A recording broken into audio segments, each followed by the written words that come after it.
Tard. Voilà. Donc, bienvenue, je m'appelle Isabelle Lapointe. Je suis chez Kekmail depuis un nombre très grand d'années. Je fais du email marketing depuis autant. Donc, aujourd'hui, on va travailler, on va parler en fait des listes. Je le dis toujours, c'est votre bien le plus précieux. Donc, commençons aujourd'hui ce webinaire pour parler des listes de contacts. Si vous avez des questions, je vous invite à les mettre dans le chat et puis on va les adresser à la fin de la présentation. On prévoit à peu près une quarantaine de minutes pour la présentation et puis ensuite, on va adresser les questions.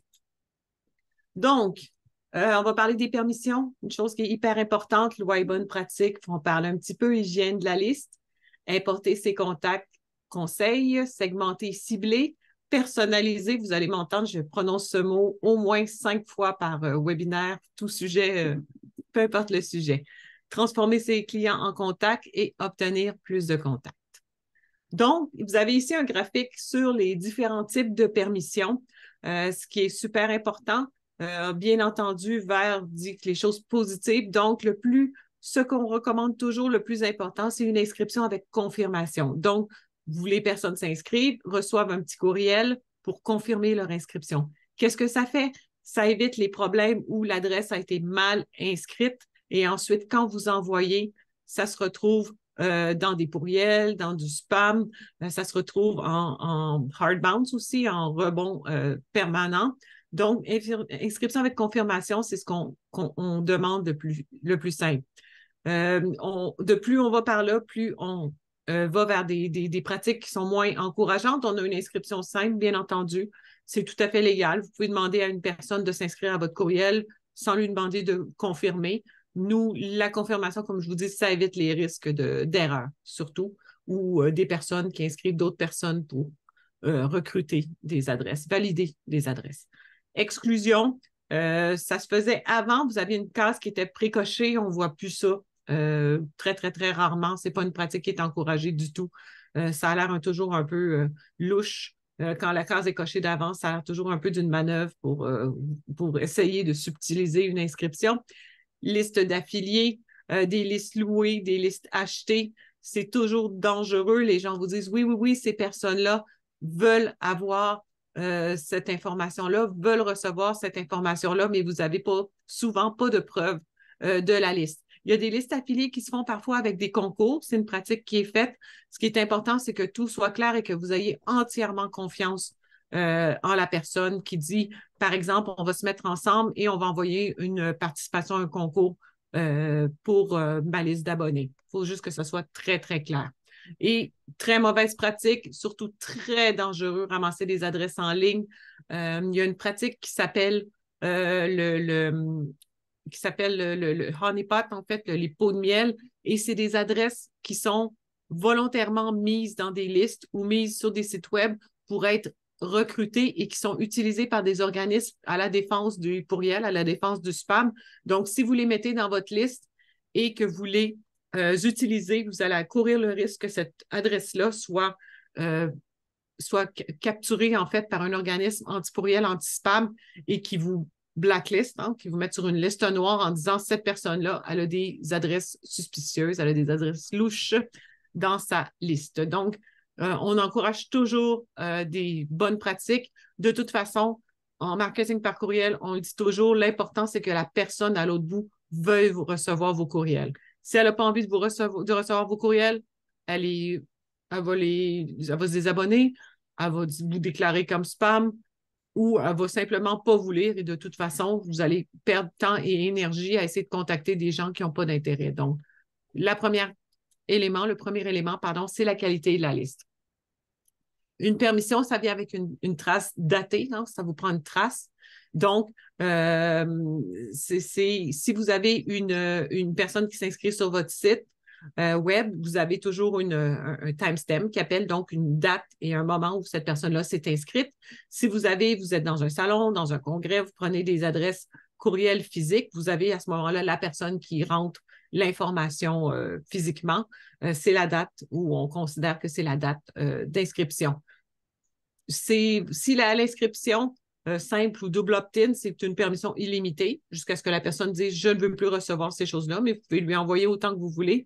Et si vous êtes dans une relation d'affaires, par exemple, c'est un client, et vous commencez à lui envoyer de l'information, vous avez une limite de 2 ans pour obtenir sa permission. Donc, si vous voulez lui dire, est-ce que vous aimeriez recevoir notre infolettre aussi, le mieux, c'est de lui demander carrément, est-ce que vous seriez intéressé à avoir de l'information sur nos autres produits? Est-ce que vous seriez intéressé? À ce moment-là, vous allez avoir une permission sans date, une permission illimitée. Et vous allez vous assurer aussi d'avoir quelqu'un qui, quand va recevoir votre information, va dire, ah oui, c'est vrai, je me suis abonné à ça. Les lois qui gouvernent le marketing par courriel, nous, on travaille beaucoup avec, bien entendu, la LCAP, que vous avez sûrement entendu parler, la CASEL, donc la loi anti-pourriel. Aux États-Unis, ils ont la CAN-SPAM. Dans différents pays aussi, ils ont différentes lois anti-pourriel. La CASEL, la loi canadienne anti-pourriel, c'est une des meilleures lois, en fait, une des lois les plus solides. Et puis, c'est bien fait, c'est assez clair, c'est assez simple. Et puis, ça vous permet, en fait, de vous rendre valide pour différents autres pays. Les lois de protection de la vie privée en Europe, ils ont le RGPD, le GDPR. Si vous avez des clients en Europe, vous savez, les données personnelles sont protégées par cette loi-là. Et au Québec, depuis le 22 septembre, pardon, on a la loi 25, donc qui dit que à chaque fois que vous recueillez des informations d'une personne, ça doit être clair ce que vous faites de ces informations-là, l'utilisation que vous allez faire, comment vous allez les garder, tout ça. Hygiène de la liste. Une fois qu'on a une permission, on doit gérer les désabonnements. Ça fait partie de la loi. Vous devez procéder les désabonnements rapidement. Les plaintes, si les gens veulent se désabonner, si les gens vous font une plainte pour pourriel, il faut que ce soit géré. Vous ne pouvez plus envoyer à ces personnes-là, évidemment. Et engagement. Est-ce que les gens ouvrent votre message? Est-ce que les gens cliquent sur les liens? Il y a toujours une discussion que j'ai avec des gens qui envoient un courriel où il n'y a absolument aucun lien cliquable, seulement un texte. Je leur dis toujours comment vous savez que les gens s'intéressent à votre contenu. C'est toujours bon de mettre différents liens, de mettre des images cliquables, de mettre différents contenus, justement, parce que la façon de mesurer l'engagement avec vos infolettes, avec vos courriels, c'est les gens qui vont cliquer sur un lien. Et là, vous allez savoir quel est leur intérêt et ça va être enregistré. Vous allez voir. Quand vous importez vos contacts dans une nouvelle liste, vous changez de service. Si vous envoyez avant, vous aviez seulement quelques contacts et vous les envoyez de votre Gmail et là, vous voulez les envoyer par un fournisseur, assurez-vous d'avoir les permissions et les preuves datées. Ça repose sur vous. N'importez que les contacts actifs. Retirez tous les contacts des abonnés rebonds. On encourage toujours d'utiliser pour cela la liste de suppression. La liste de suppression, c'est une liste où vous ne pouvez pas envoyer. Donc, tous les gens dans cette liste-là, même s'ils s'ajoutent dans une liste de courriel par mégarde, ils vont être bloqués lors de l'envoi. C'est un procédé qui est super important et intéressant quand vous avez quand vous faites des changements par exemple, des changements de plateforme. Privilégiez les contacts engagés, bien sûr. Des contacts avec qui vous n'avez pas de lien, qui n'ont jamais ouvert vos courriels. Est-ce que ça vaut vraiment la peine de continuer à leur envoyer? Vous pouvez faire des campagnes de sollicitation, leur dire, écoutez, je vois que vous n'ouvrez aucun de mes courriels, je vois que vous cliquez sur rien. On le tourne un peu plus positivement. Est-ce que je peux, est-ce qu'il y a des choses qui vous intéressent? Qu'est-ce qui pourrait vous encourager? Qu'est-ce qui pourrait vous intéresser? Donc, bien entendu, il y a différentes façons d'aller chercher de l'engagement de vos clients. Un petit concours, une petite offre spéciale, voilà. Un fichier, ça peut être un fichier CSV séparé par des virgules. Attention aux accents, le UTM, c'est un problème qui est de moins en moins fréquent, mais en travaillant en français ou en espagnol, il y a toujours des accents qui ont de la difficulté. Validez votre fichier lors de l'import. Est-ce que les bons champs sont peuplés? Est-ce que vous faites comme moi encore et parfois vos prénoms sont rendus dans vos noms et vos noms de compagnie sont vos adresses, alors vous retrouvez une liste avec n'importe quoi dans tous vos champs? Ça nous arrive encore. Les adresses courriel mal écrites, des coquilles, on en a parlé tout à l'heure. Si c'est des adresses validées qui sont importées, c'est pas un problème. Si vous avez demandé à quelqu'un de rentrer des adresses physiquement, on est tous humains.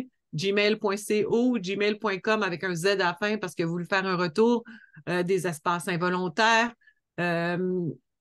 si, par exemple, vous avez ici Suzanne, elle a un espace dans son nom, bien, l'adresse qui va fonctionner, c'est zan@gmail.com. Donc, ça va être difficile de se rendre. Donc, quand il y a un humain qui s'en mêle, ça devient difficile. Quand il y a des coupés-collés, quand il y a des choses comme ça, c'est important que les adresses courriels qui sont mal écrites, vous soyez consciente que c'est des adresses qui seront plus valides. Des espaces en début, fin de cellule, des accents mal gérés dans les noms aussi, comme on en a parlé un petit peu. Euh, les accents en français, on vit ça. Par croix de salive, des petits trucs, comment on peut faire ça? Transformer vos clients en contact. Quand vous êtes sur place, vous pouvez par exemple, les encourager si vous avez un iPad, si vous avez la chance d'être dans le monde réel avec une boutique physique ou avec un lieu physique où les gens se réunissent. Vous pouvez avoir un iPad, un petit cahier où les gens peuvent noter, les inviter. Bien entendu, c'est intéressant de dire toujours, par exemple, on a ici le restaurant, entrez votre date d'anniversaire, on va vous envoyer un coupon rabais, on vous envoie notre menu chaque semaine. Il faut on est tous submergés par énormément de courriels. Il faut que les gens sentent qu'il y a une valeur ajoutée toujours à votre contenu. Lors des transactions, j'en ai glissé un mot tout à l'heure. Vous êtes en train de conclure une transaction avec un client. Est-ce que vous êtes satisfait de notre produit? En passant, vous venez d'acheter cette robe-là. On a des fantastiques souliers, sacs à main, tout ça. Voulez-vous voir notre infolette? On a des spéciaux chaque semaine pour nos clients VIP. Ça peut être des façons justement de convertir des clients dans vos listes de courriels. Si c'est des membres d'un organisme, pour les organismes, c'est toujours une façon extraordinaire de communiquer les événements, de les inviter, de commencer des événements de levée de fonds, des choses comme ça. Le courriel est vraiment très efficace et vous voyez qu'il a ouvert, vous pouvez faire un suivi ensuite là-dessus. Ajoutez votre formulaire d'inscription sur votre site et vos autres propriétés pour encourager les gens à développer l'intérêt pour ça. Les formulaires, attention, on ne demande pas trop d'informations personnelles. Vous le savez, vous-même, si je vous demande nom, prénom, compagnie, combien vous gagnez, la taille de votre maison, quel auto vous avez, vous allez faire comme oh. Donc, au début, surtout, demandez quelques informations. Nous, souvent, c'est le prénom, nom, courriel, nom d'entreprise, même pas obligatoire. Donc, créer un début de lien avec les personnes. Expliquer comment vous protégerez les informations et l'utilisation que vous en ferez. C'est géré par la loi 25 en partie. On en a parlé. L'utilisation exacte que vous en ferez, comment elles seront protégées. Expliquer ce qui sera envoyé et à quelle fréquence. Si les gens, ça m'est arrivé, je me suis abonnée à un bulletin qui était chaque semaine, qui est devenu quotidien. Ça ne me convenait plus. C'était trop de bruit. Je n'avais pas le temps de le lire. Donc, c'est important une fois que vous faites une promesse, vous la respectez. Tenez-vous-en à ce que vous avez annoncé. Personnalisé.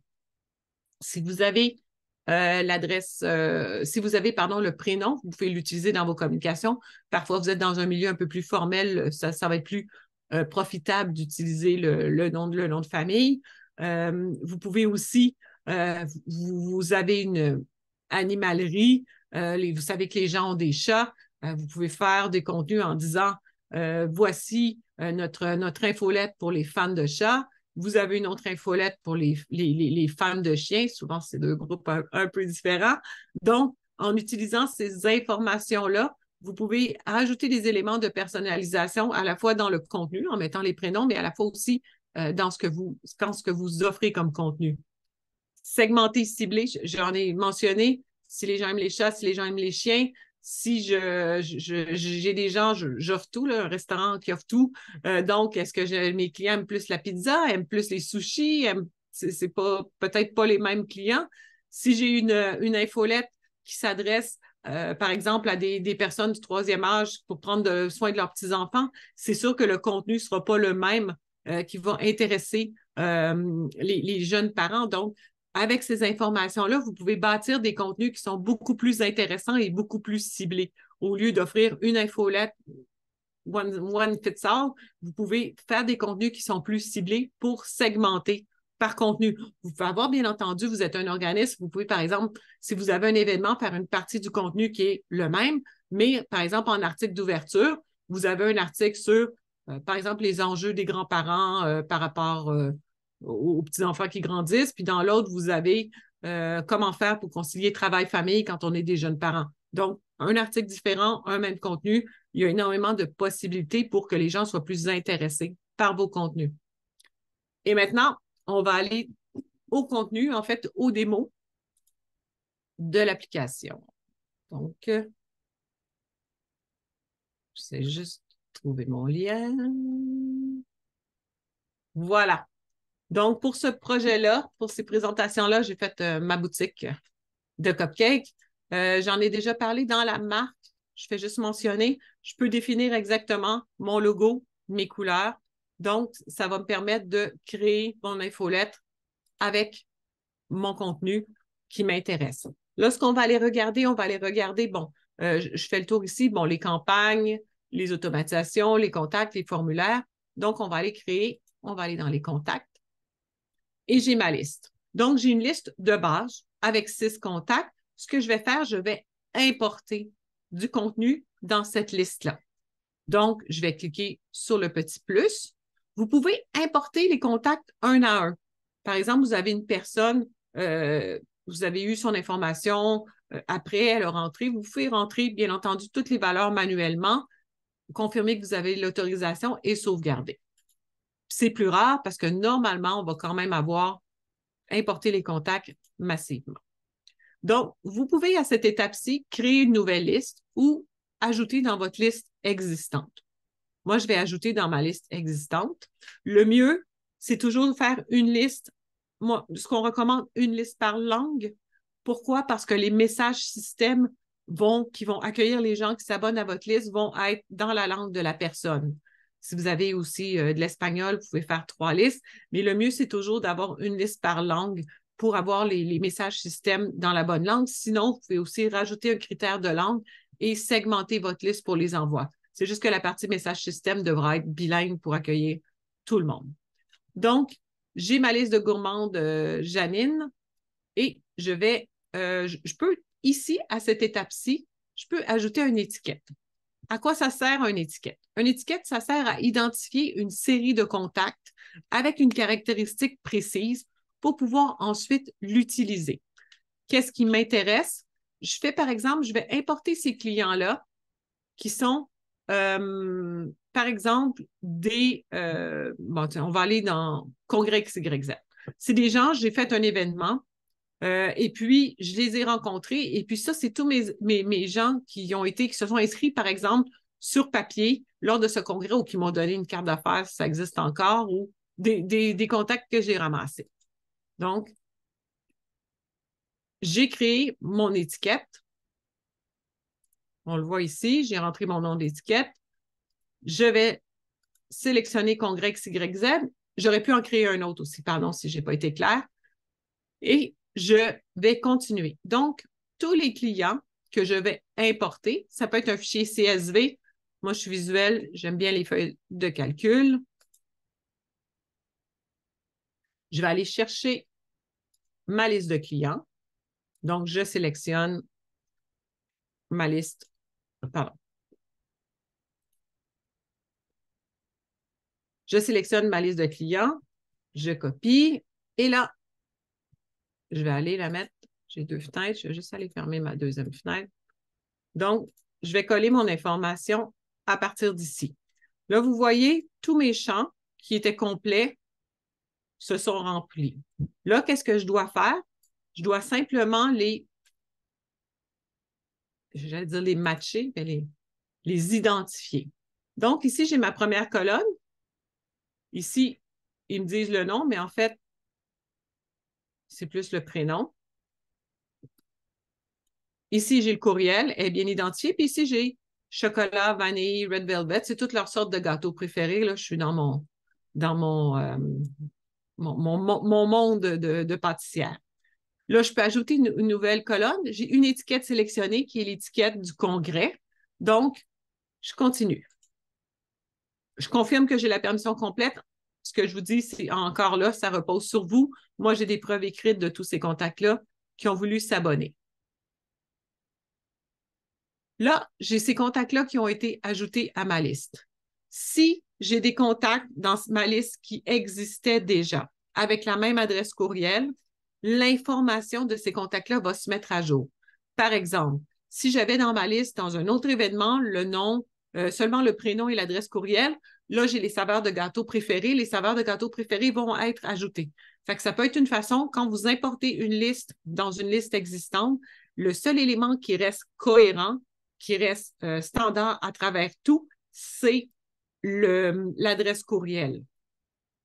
Voilà. Mes contacts sont ajoutés. Je ferme et je m'en vais dans ma liste. Là, j'avais quelques contacts. J'ai 42 au total. Quand j'en ai importé 41, mais j'avais déjà quelques contacts. Donc, vous voyez qu'ils sont doublons. Qu'est-ce qui a changé? Maintenant, ils ont l'étiquette du congrès. Le seul contact qui n'était pas dans ma liste, c'est ici. Vous voyez, il y a une autre étiquette, atelier japonais. On va continuer de parler d'étiquettes parce que c'est vraiment des étiquettes parce que c'est vraiment super intéressant. Là, vous voyez, ça, c'est ma date ajoutée. Ces contacts-là existaient dans ma liste. Donc, eux étaient importés depuis le 12 juin. Ces contacts-là sont arrivés aujourd'hui, donc c'est ma date d'import dans mon système. Ils ont l'étiquette et ils ont différents champs complétés avec leur adresse courriel. Si je clique sur un contact, je vais voir ici toute l'information. C'est une nouvelle liste. Non. Donc, je n'ai pas l'information des courriels reçus, les ouvertures, les clics et des informations. Vous pouvez modifier, éditer votre courriel si, par exemple, il change de saveur de gâteau préféré ou il change de prénom. Bon, prénom, c'est un peu plus compliqué, mais ça se peut, là, mais tout ça, sauf le seul élément que vous ne pouvez pas toucher, c'est l'élément de l'adresse courriel. L'adresse courriel ne peut pas être modifiée parce que c'est la seule source de vérité et de cohérence à travers toute la plateforme. Donc, vous voyez ici, la personne est abonnée au 12 juin. Aujourd'hui, je l'ai réabonnée parce que je l'ai réimporté dans ma liste. Et puis, on est allé faire une petite mise à jour. Donc, vous avez dans la liste tous les contacts et toutes leurs activités. Donc, vous pouvez suivre de courriel en courriel ceux qui ont ouvert, ceux qui ont cliqué, qu'est-ce qui les a intéressés. Vous les avez ici. Dans mes autres champs ici, j'avais j'avais mes saveurs de gâteau, j'avais mon congrès. On va descendre en bas, je vais vous montrer quelques éléments. Partons avec Suzette et Sylvette. Je peux les effacer ou je peux les désabonner. Si je les efface, l'information qui va être liée à elles va disparaître. Si je les désabonne, l'information par rapport à eux autres va être là encore. Elles vont encore être dans ma liste, mais elles vont être en statut de désabonné. Donc, si je veux, par exemple, avoir des statistiques, garder les statistiques sur elles, vous pouvez simplement les désabonner.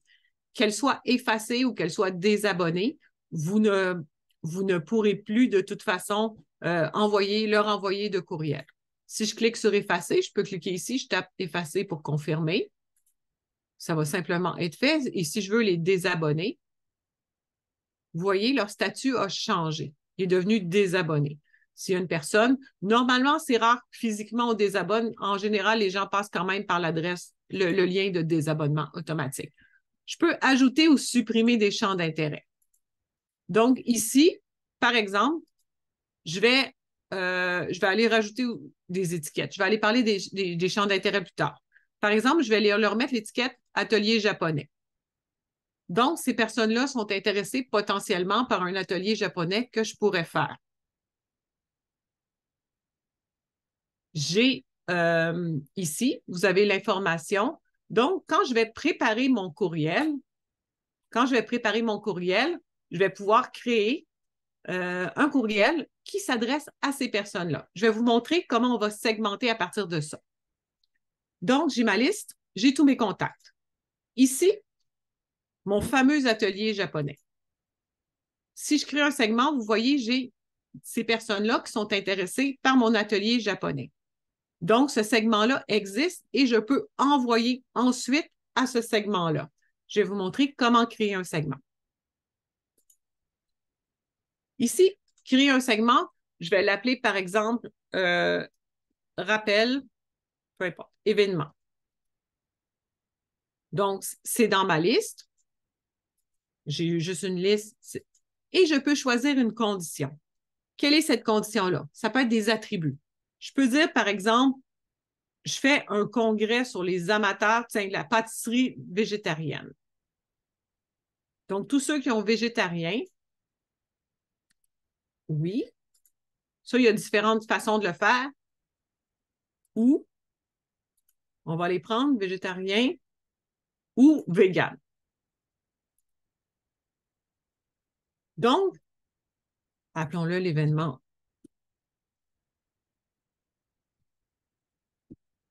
Rappel événement végétarien, vegan. Donc, vous voyez, j'ai créé ce segment-là. Donc, j'ai 26 contacts qui ont un intérêt pour le vegan ou le végétarien dans leur catégorie. Donc, ça peut être des gens qui potentiellement pourraient être intéressés par mon événement.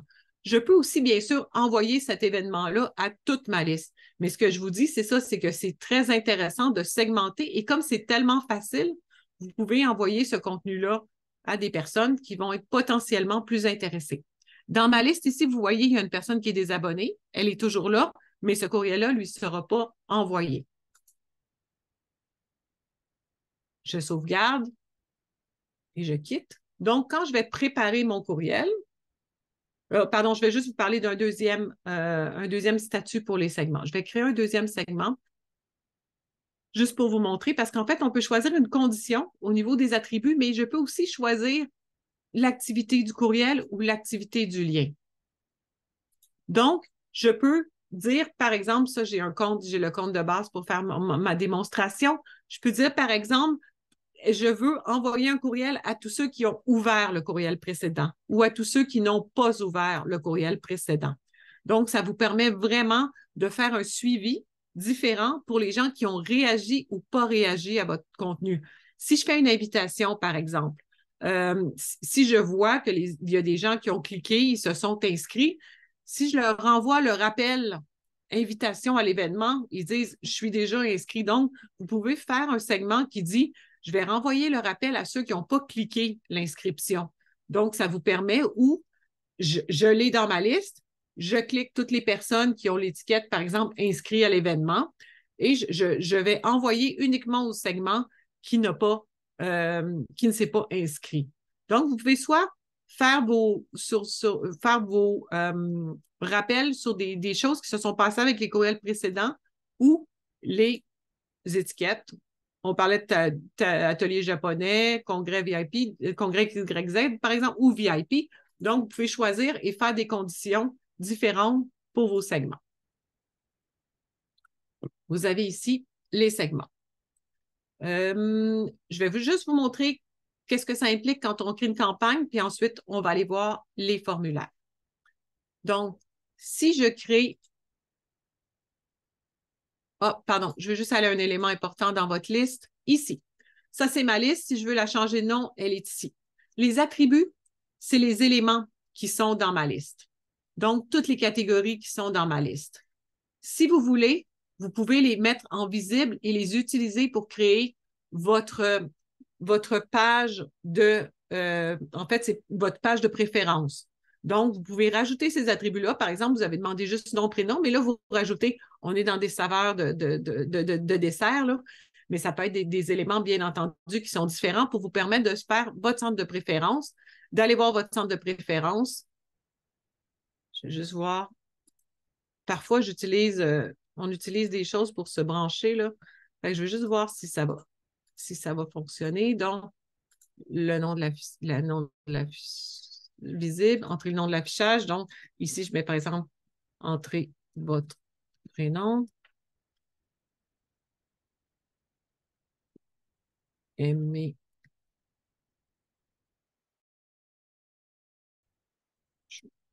Choisissez sans gluten. Comme je vous dis, c'est vraiment juste des exemples, là. Choisissez vegan. Je ne vais pas sauvegarder. Sauvegarder. Et le prénom. Sauvegarder. Voilà. Et si je vais ici, vous allez voir, vous êtes dans votre module de préférence. Donc, ici, j'ai les choses que j'ai ajoutées. Et ici, j'ai les intérêts, donc des cours de pâtisserie, des choses comme ça, et bien entendu, le lien de désabonnement. Donc, au lieu de faire une page de désabonnement ou un lien qui pointe vers une page de désabonnement, vous pouvez vous faire un petit centre de préférence qui va vous permettre d'aller créer une page où les gens, au lieu de se désabonner, ils peuvent choisir des choses différentes. Ici, c'est les intérêts de vos abonnés. Donc, ici, en fait, excusez-moi, je peux rajouter ici même chose. Ici, j'avais mis cours de pâtisserie, cours, mettons, par exemple, atelier japonais, sauvegarder, visible, atelier japonais. Donc, ça permet aux gens de choisir s'ils veulent s'inscrire pour ça. Les paramètres, ici, j'ai mon expéditeur par défaut. C'est très important. On va en reparler un petit peu d'expéditeur, authentification, ma langue par défaut. Ça, c'est ma liste en français. Si vous voulez ajouter des pages personnelles, ce qu'on appelle des landing pages, vous pouvez remplacer par des pages avec un URL différent. Sinon, vous allez avoir les messages système pour les abonnements et désabonnements. Donc, ici, c'est comment gérer votre liste. Ici, j'ai fait ça. Là, on va aller voir. J'ai parlé d'authentification pour l'envoi. Les expéditeurs, qu'est-ce qui est super important? Je vais juste vous montrer. On va aller. Je crée une campagne, gabarit intelligent, juste pour vous montrer comment ça s'affiche. Les gabarits intelligents, c'est les gabarits qui se construisent naturellement à partir de votre marque. Vous allez voir, au début, j'avais choisi mes couleurs. Vous voyez, mon gabarit a appliqué tout de suite ma marque. C'est pas le cours. On a une leçon sur le contenu qui est dans un autre atelier si ça vous intéresse. Je voulais juste vous montrer ici, vous avez votre liste gourmande de Janine et je peux choisir mes segments. Donc, mon atelier japonais, on parlait de l'événement vegan. Donc, vous voyez, 40 abonnés dans ma liste parce que j'ai désabonné des gens. Si j'ajoute rappel événement vegan, ça va être envoyé uniquement mes 25 abonnés. Ici, c'est envoyé de Janine Rose et mon adresse, c'est i+dessert@kekmail.com. Vous pouvez modifier aussi l'adresse de votre courriel de réponse. Qu'est-ce qui est important? C'est d'authentifier si vous avez un domaine et un expéditeur, c'est important de l'authentifier ici. Si vous avez besoin d'aide, on peut vous aider. Vous avez toutes les instructions à donner à votre fournisseur d'accès pour que ce soit cohérent et que les gens reçoivent le courriel de la bonne personne. Je ne vais pas en parler tout de suite, mais on le mentionne à chaque fois. Formulaire. Ici, j'ai ma liste Janine. Donc, je vais partir de zéro, ça va être plus simple. Créer un formulaire. Donc, mon formulaire d'événement, par exemple, je l'appelle événement et puis ça va être un endroit pour les gens qui sont intéressés par mes événements. Donc, c'est lié à ma liste gourmande de Janine. Je recommande consentement avec confirmation, mais ça peut être un consentement simple. Comme je vous dis, ce n'est pas illégal. Et là, j'ai ma liste d'événements et je peux ici créer mon formulaire. Donc, je peux le modifier pour qu'il soit plus joli. Titre, je peux rajouter un petit paragraphe ici qui dit profitez, par exemple, profitez de nos événements, c'est super intéressant, tout ça. Et bien entendu, tout ça, le module de base est en anglais, mais le label ici peut être courriel, placeholder, entrez votre courriel ici. Vous pouvez rajouter d'autres éléments aussi, classe, tout ça, mais vous avez ici une bonne idée. Puis ici, si j'édite paragraphe, profitez de nos extraordinaires événements. Inscrivez-vous ici pour avoir la liste. Je vais juste faire le début. Vous, petit point, blablabla, blablabla, blablabla. Donc, ça va être un formulaire. Une fois que vous l'avez, changez ça pour abonnez-vous.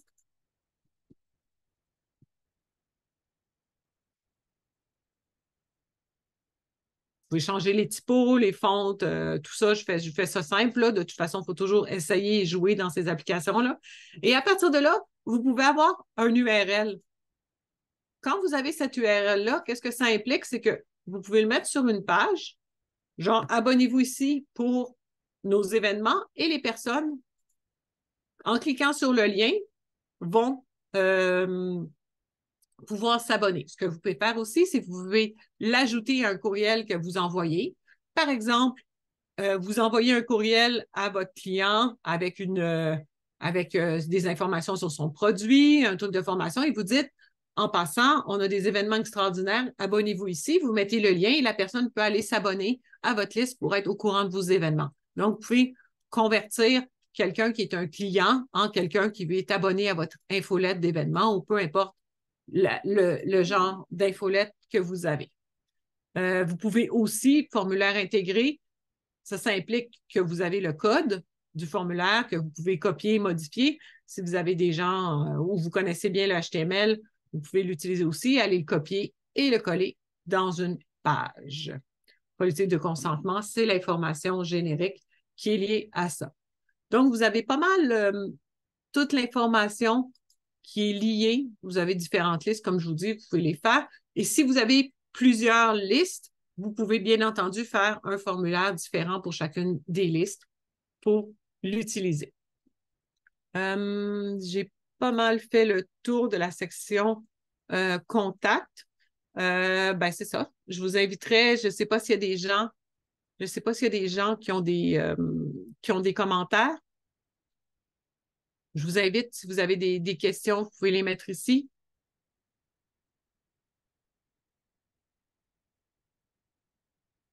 On a beaucoup de questions sur l'authentification. Est-ce bien important?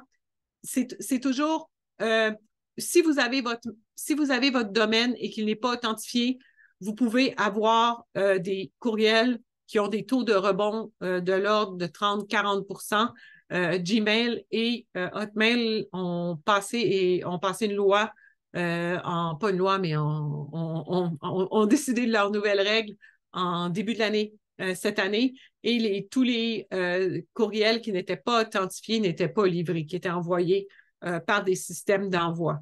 Donc, si vous avez un domaine, oui, c'est hyper important qu'il soit authentifié. Si vous avez utilisé une adresse Gmail pour vos envois, qu'est-ce qui va arriver? C'est que nous, on va vous recréer une espèce de faux domaine CakeMail pour que vous puissiez envoyer vos courriels. Si vous n'avez pas de domaine pour le moment, mais c'est toujours des choses, la cohésion de la marque est toujours une chose importante, intéressante. Est-il possible de voir dans quelle liste est inscrit un contact? Il n'est pas possible de le voir en cliquant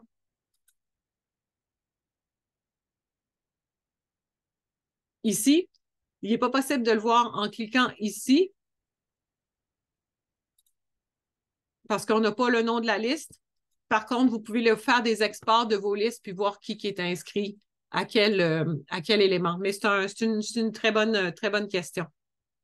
À moins que Selma ait une autre chose à ajouter là-dessus, là, mais moi, je ne vois pas comment d'autre que liste par liste. Si vous avez, par contre, si vous avez une liste et plusieurs segments, à ce moment-là, vous pourrez le voir. Dans le formulaire, est-il possible pour le client de s'inscrire à plusieurs listes en même temps? Par exemple, en cochant un champ multiple. Oui, ben, en fait, le formulaire, nous, les formulaires qu'on utilise, c'est toujours un modèle par liste. C'est un formulaire de base. Par contre, si vous avez quelqu'un qui peut vous faire le HTML, le code HTML pourrait, en fait, vous le lier. Merci. C'est des bonnes questions.